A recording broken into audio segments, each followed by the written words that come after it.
Coordinator for Lioness Justice Impacted Women's Alliance. I am here with Jennifer Toon, aka Toonchi, who is the founder and project director for Lioness. Jennifer, statewide lockdown today. This is intense. Yeah, I mean, I thought I was done with the days where I woke up and we're on lockdown. I got calls. I had missed calls already when I got up, and it kind of induced that same panic, to tell you the truth. So, yeah, let's dig into what TDCJ announced this morning. Well, let's start with how we found out, which was from people on the inside. And actually, my first message this morning was from my friend who is formerly incarcerated. She heard from our friend who is inside. She's housed on the Dr. Lane Murray unit, and she was in a panic. Marci, what's going on? They said statewide lockdown. The girls received one crummy sandwich in their breakfast, Johnny, and it happened in the middle of the night.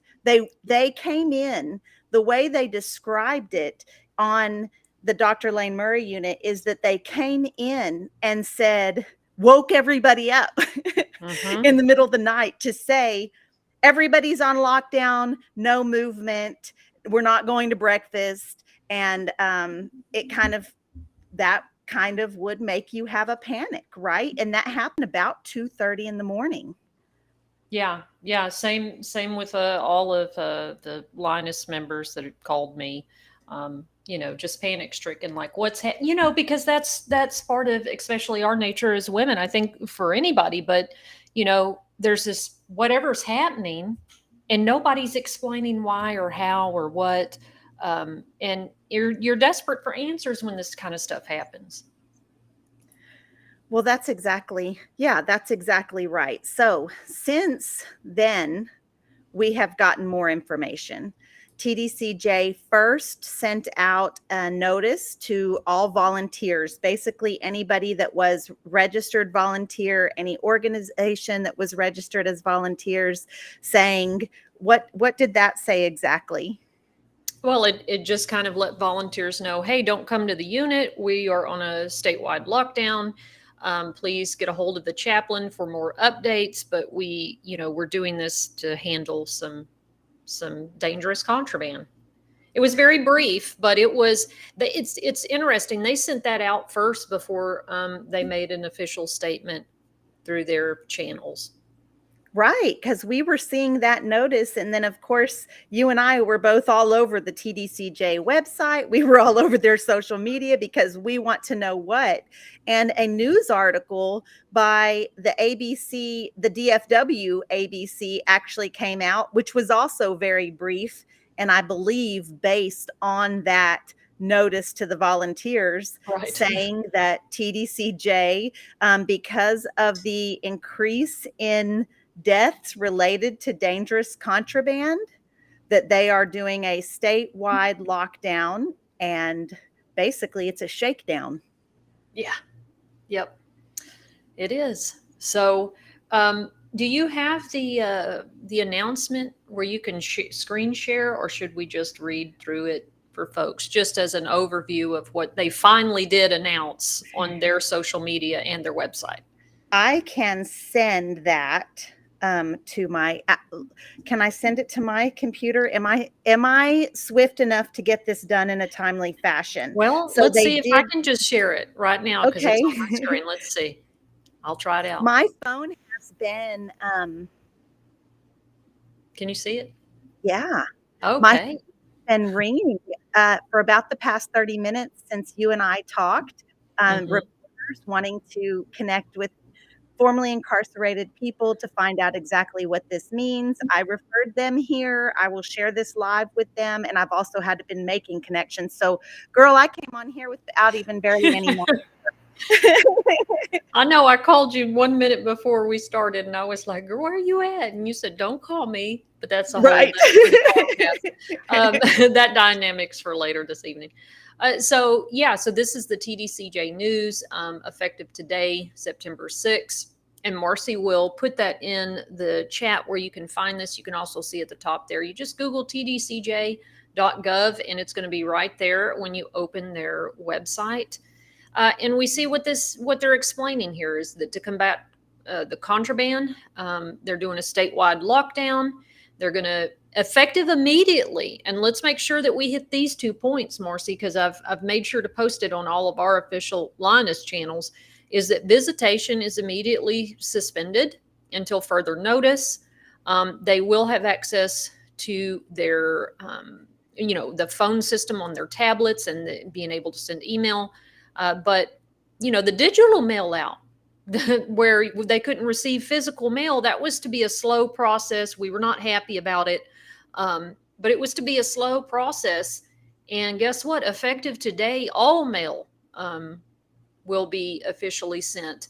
And looking at that link, it'll give you more information. They changed the date here to September 6th.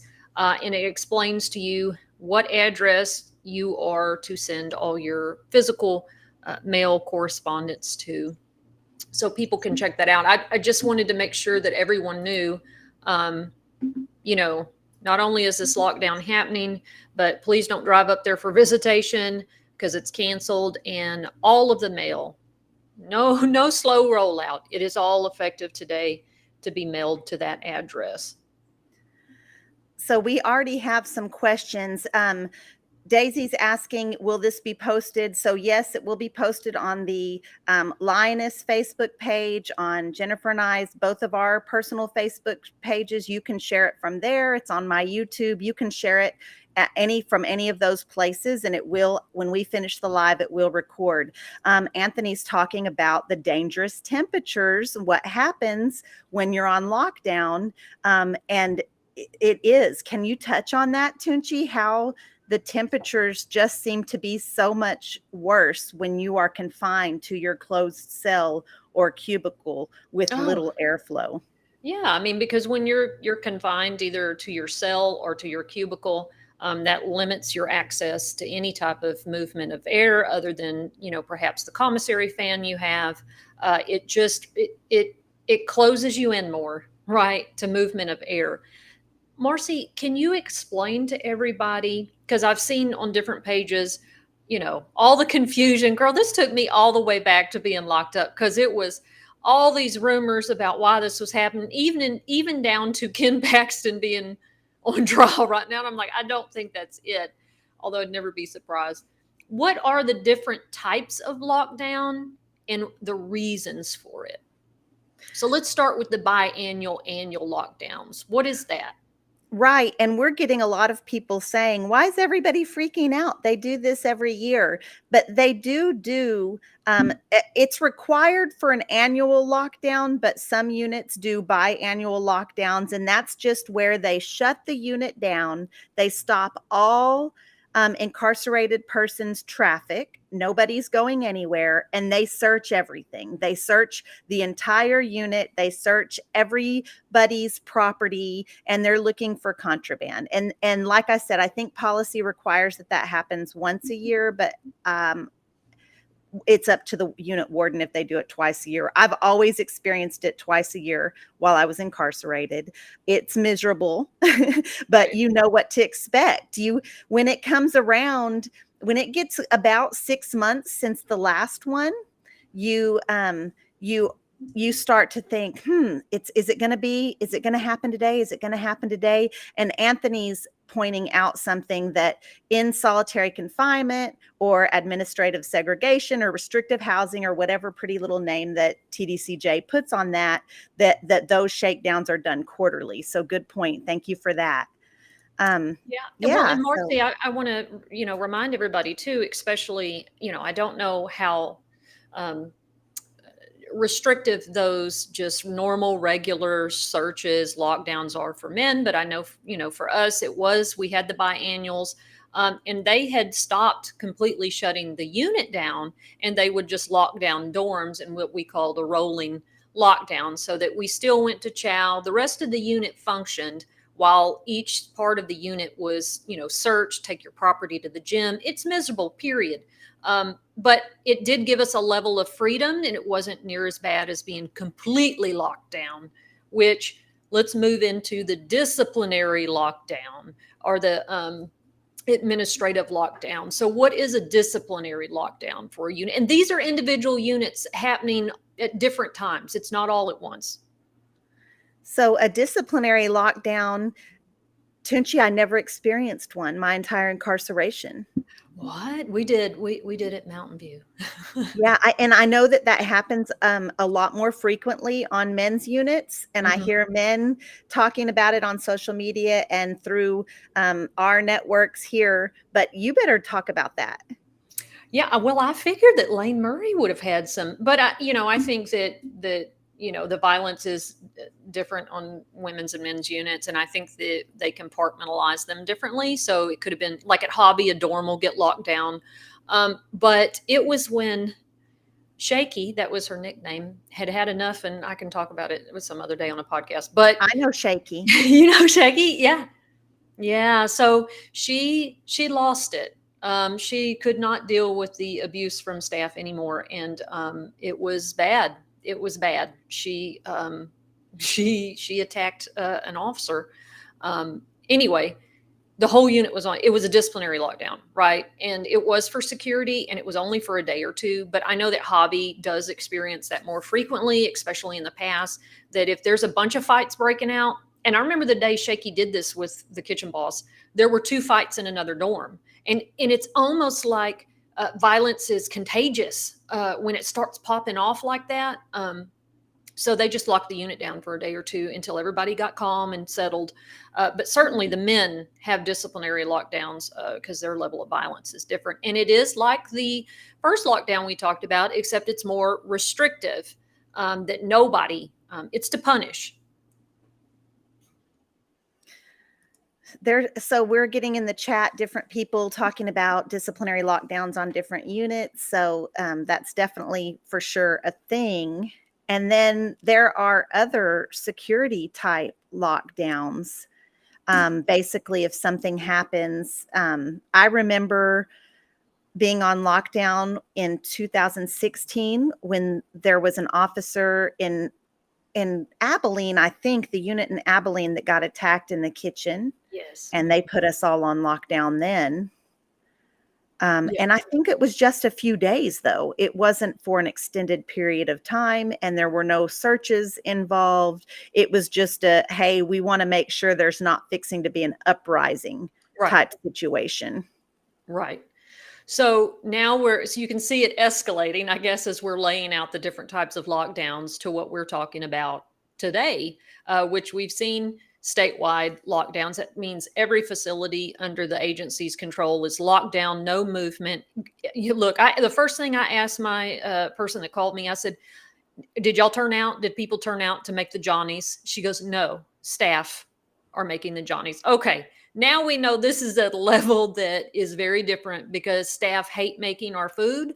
It's something serious. It's something serious. And we'll get back into the food in a second. But you were there during COVID, and that was also a statewide emergency lockdown. Now, there wasn't searches involved, but what does it feel like to know that you're just completely locked down across the state?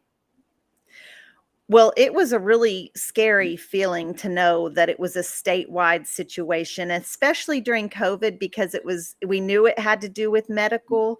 But even then, Tunch, when we were first locked down in COVID, kitchen workers were still going to work at Lane Murray, which is, I'm sure, why the spread of COVID, why Lane Murray was one of the worst prisons for COVID cases.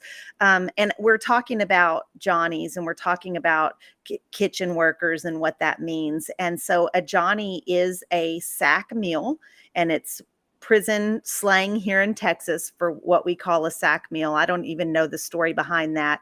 But when the officers are responsible for making those sack meals, we do know it's serious because, number one, they're already short-staffed, as someone watching us on Facebook is talking about staffing being short, which is kind of why I thought it might have been a state lockdown. Like, that was one of my instincts this morning. But yeah, when they're using staff to go in and make food, we know it's an issue, and we also know that they're not getting fed very nicely. Right. Yeah.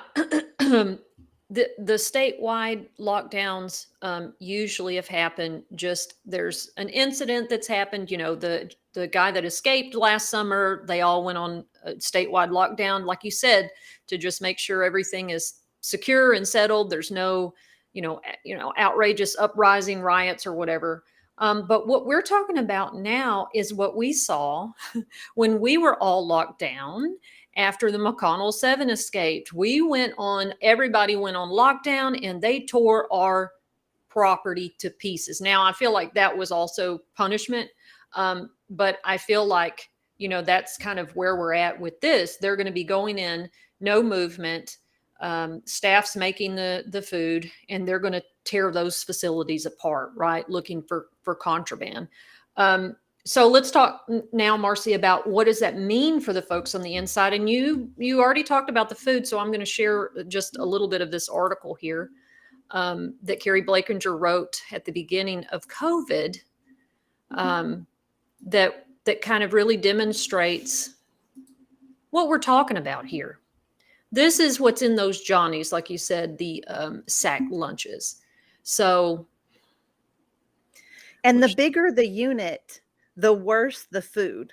It's harder for them to assemble 1,300 meals than 400 meals, right? So what we see, you guys can see some of these pictures, and I did a video on this pretty recently. This first picture has corn and maybe some kind of, I don't know if that's peanut butter or a barbecue mixture.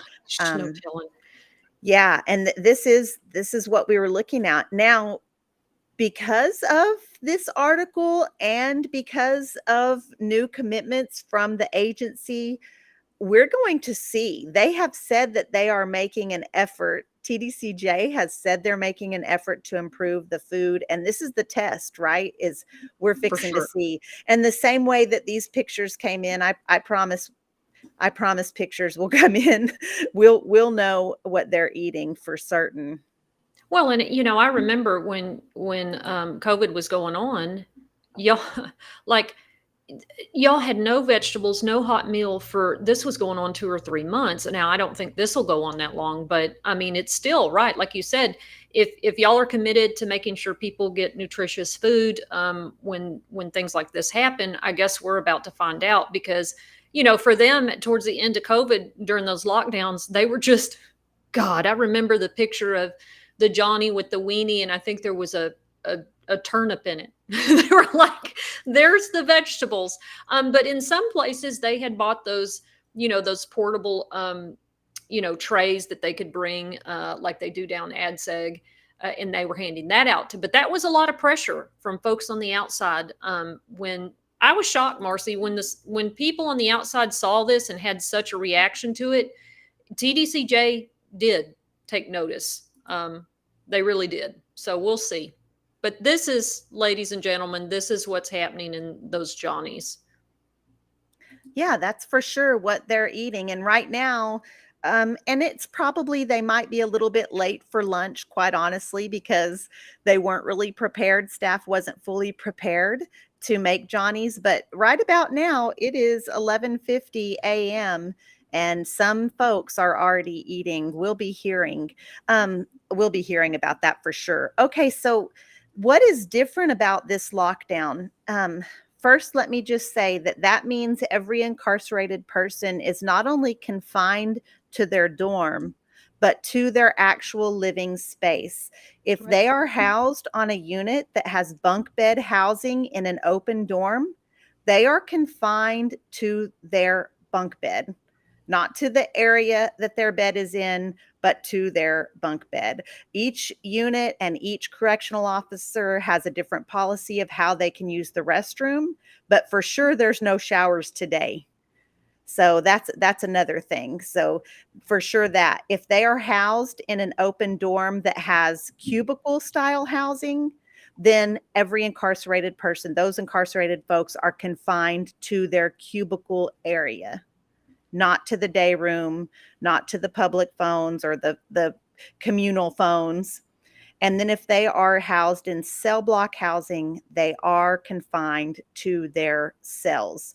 So what does this mean? This, for short staff already, right? Folks that can't get to the water cooler, officers that maybe don't let open dorm people go to the water cooler on their own accord. We already know the dangerous temperatures are intense. I just remember being locked down in the summers, and it was so much more brutal. Yeah. For that. So that's what we're looking at. Like, they are actually confined to their living space, right? And since we know now that this is a shakedown, that this is a search and it's looking for contraband, there are folks right now that have probably already been told to pack up their belongings. And I can imagine that they're performing the search similar to how they would do an annual lockdown, shakedown type situation, which is the incarcerated person packs every single thing that belongs to them, possibly in their bed sheet, in their commissary bags, however that they're able to contain it. And they line up and they walk either to the gym or maybe the chapel, any kind of open space where they are going to sit there all day and wait for their turn for their stuff to be searched item by item. And while the incarcerated folks are in that area, their dorm is going to be completely searched, right?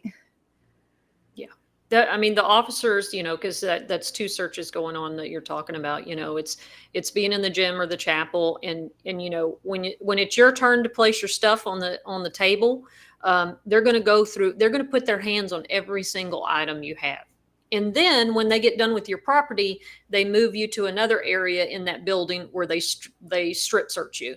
The women were told to put in, I don't know. I think they just did that to make it easier or to shame us, really. We had to wear our gowns with nothing on, but just gowns and our shower shoes. I don't know what the men experience, but you will be stripped after that. If they feel like you've got something inside of you, you're going to have to be wanded, or you're going to sit in this chair that detects metal. But those officers are in the dorm. They're taking apart the outlets, the ceilings, anything that can be moved or taped under or hidden. They're going to they're supposed to, right? And Marci, I don't know how effective any of this really is, and we'll get back to that at the end. You mentioned being short of staff. So, this is going to be intense searching, but how effective, we just really I don't have any faith that it will be, but. Well, that's exactly right. So someone had said earlier, and I think it was Stephen Parker, made a comment saying, do we think that the officers will be searched? And my answer is, I don't believe that they will search staff members. Might they bring the drug dogs in?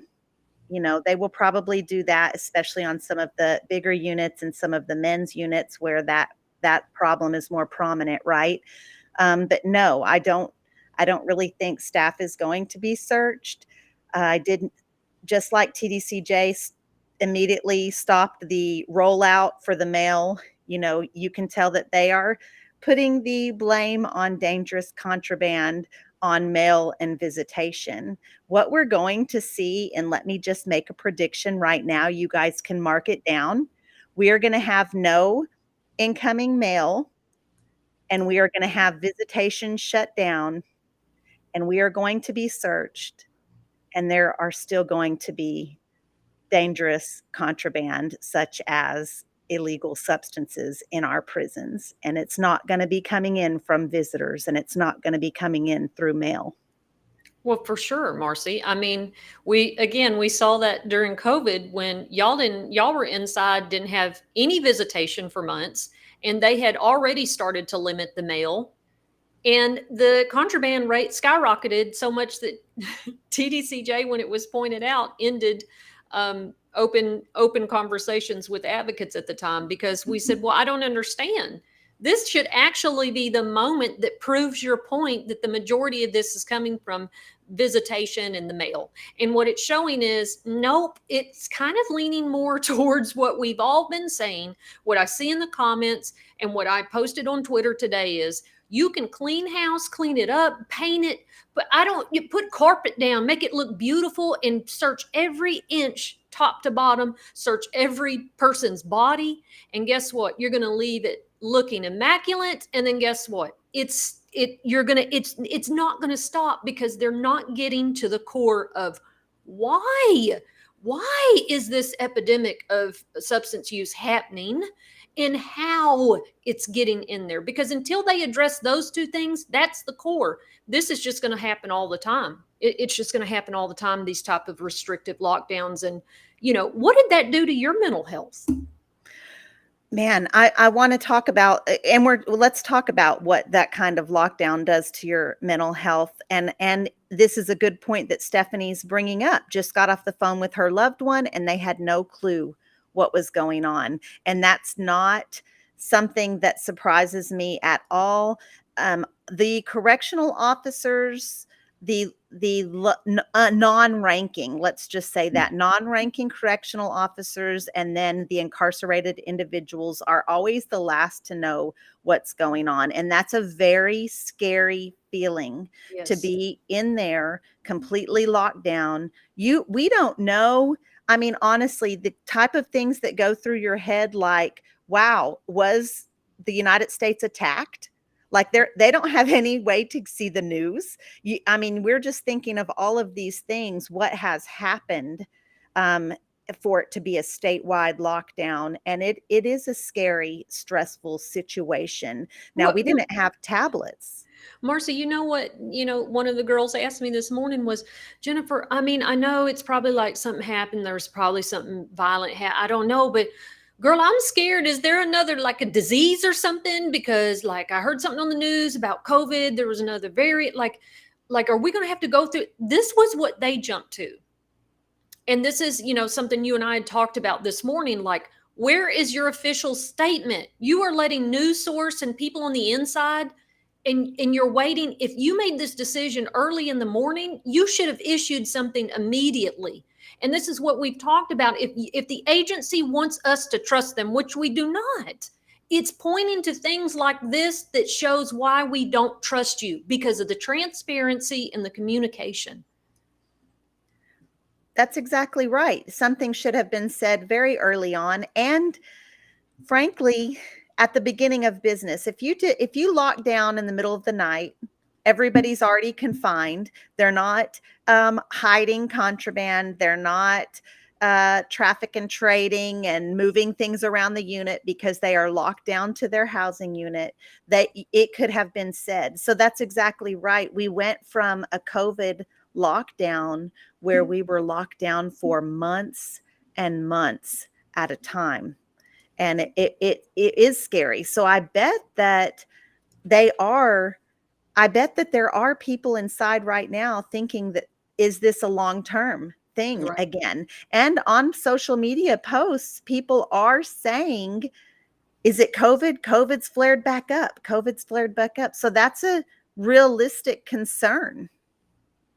Well, and Mandy had said something in the chat too. It's just saying Facebook user, but she says, I don't even trust that this is really about contraband. I think this is another way for them to justify this mailroom policy that they have gotten a lot of slack about, right? Like, I'm not denying that there hasn't been an uptick in people unaliving themselves, unaliving each other, right? Because that is directly linked to conditions and untreated mental illness and substance use. But I certainly believe that, and I don't put it past them, to all the flack that they've gotten about this mailroom policy, that I feel like that this could be used, like Mandy said, to just kind of justify it to people. Yeah, and she's not the only one in the chat that's saying that. And I'm sorry that I missed that comment, Mandy, but Anna's talking about the same thing. Or possibly, are we talking about the cell phones? Because we are getting a lot of intel from the inside via contraband cell phones. Is that the real issue? And if so, guys, even the majority of the cell phones are coming in from the staff members. Right. So the folks that are in restrictive housing that have contraband phones, they didn't get those, you know, through the mail or visitation. They don't have contact with anybody. You know, that's coming from the staff, guys, for sure. Well, and you know that the justification even to say it's this uptick in drug use and contraband and violence, that goes back to the heart of what we're saying. Okay, but until you address why and how, these are just, this is putting a Band-Aid over an infected wound. It's just not going to solve the problem. And then so it goes back, people go back and like you said, they blame the incarcerated person. They blame their families. But, you know, when you're in chronic survival mode and everything that's happening is exasperating that stuff, I'm not shocked. And I know that you're not. No, not at all. No, that's exactly the feeling on the inside is already a feeling of desperation during this time of year when you're housed on a non-climate controlled unit. And when we're heavy on the news talking about the dangerous temperatures in Texas prisons. And that's, I think that, I don't know, all of that plays into the increase in suicides, the increase in violence. None of that's new during this time of year. All of that that's what to be expected, right? Right. Well, and you know, the lockdowns, which was mind-boggling to me, that Crane Unit put their folks on their biannual lockdown in July. Marci, Serena said people were passing out, officers were passing out as they're lugging all of this, you know, all this property back and forth to the gym. And it's like you know, several people have said in the comments, it is hot. I looked at the weather again this morning, right? For the weekly, and it's still 107, 110. So now you're going to have, you like at the beginning of the conversation, we're going to have these folks confined in these cells with limited access to free movement and water. Because Marci's right. These staff are short. If they're not even having visitation, I mean, do you think that they're going to have enough officers? They barely want to do the water runs as it is. And, you know, we can say its staff is responsible because they're a staff member, but they're people too. You know what I mean? And quite frankly, if they're hot and they're tired and they're not valid, you know, treated as employees that have value and worth, yeah, they become just as apathetic as we do. Absolutely. Absolutely. I'm just I want to give the people that are watching this and that will watch this, that have loved ones on the inside right now, what can they do? I mean, what is there to do? Yeah, that's the tough part, right? Because this is where we all start. We also, like the people on the inside, and I think it is for those of us who have been incarcerated. It's even, I've been like this all morning, because there's not much we can do. And that's the hard answer, Marci. I think the things that, you know, having frequent email, having frequent communication on the phone, that's all we've got to our disposal right now. And to do that as much as possible. And just to keep your loved one on the inside updated about the reasons, what's going on. Information is valuable to them. That's exactly what my recommendation is to keep them informed, let them know that it's a statewide shakedown. You know, they know that term, shakedown, and that it's going to be over. Like this isn't another COVID situation where this is going to be months on end. Yeah. Yeah. I mean, if they have a little bit of an idea of, you know, well, if they know it's a statewide shakedown, lockdown, they know that takes time to clear all those units.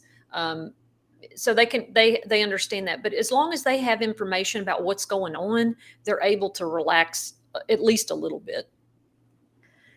I will be curious to see if they handle the search any different than they normally handle, like an annual or biannual lockdown, You touched on that a little bit earlier about the effectiveness or lack of effectiveness in, and I'll just say, you know, I spent 10 years inside, a little over 10, and any contraband that I ever wanted to keep, of course, none of it dangerous, but free world, yes, free world makeup, a free world hair tie from my daughter, this type of stuff, I kept during lockdown, during all of those lockdowns, every single one. Everybody still kept anything that was important to them. So I'm curious to see if they're going to change their game up, or if this is just another kind of show. Like, I feel like those annual lockdowns are kind of a show. Does the TDCJ, does the agency believe that they are effective? I'm just, you know, do they? Maybe they do. And maybe I'm telling you, maybe we're the ones saying, no, they're not. So, well, I think as a state agency, Marci, and I see this with a lot of state agencies, they do think they're effective, right? They live in this, I don't know, this other place than the rest of us, the consumer, the resident, the person that's actually a part of that system. They just live in another place in their heads about, we're doing a great job and we're tackling this. And I think, you know, I think different state agencies have more accountability and transparency than others. And I think TDCJ is one of the worst in terms of trying to, all they care about is damage control. They've shown us by the lack of, you know, transparency and dealing with the root causes of the stuff that's going on.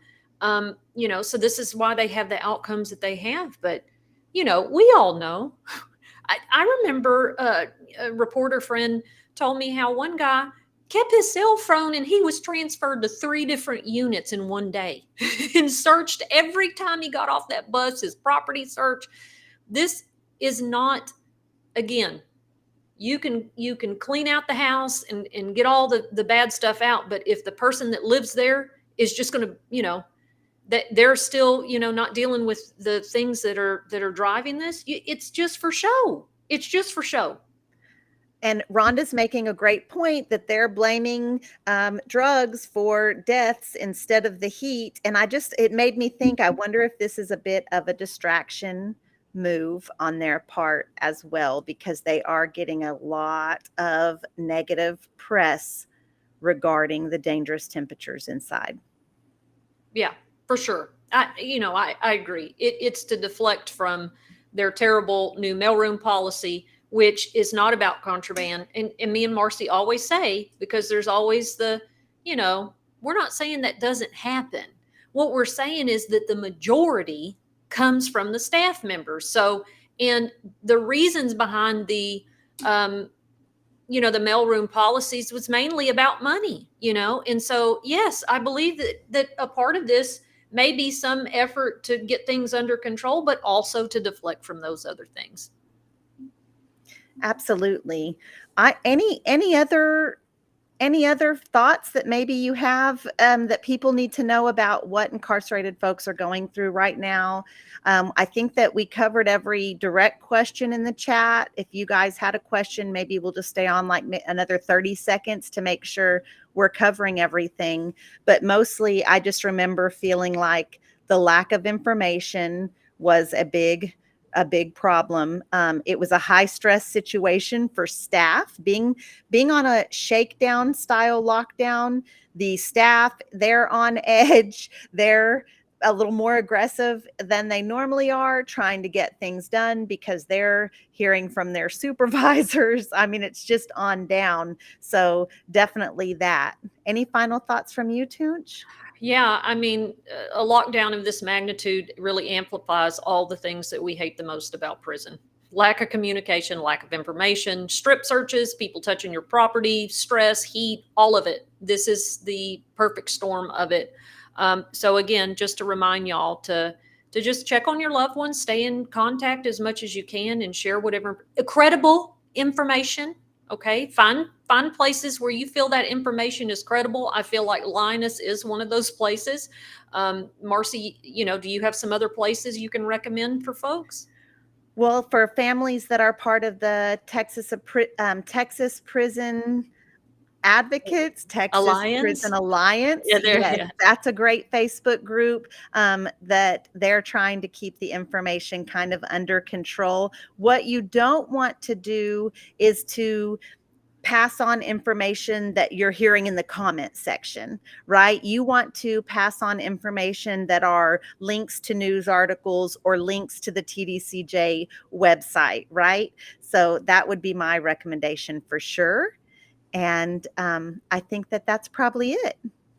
Yeah. So if you guys are welcome to share this video on your own pages, on your own group pages, if you have family on the inside or out here that have loved ones on the inside that need this information, we would love for you to share it. Thanks so much for joining us. We appreciate you all.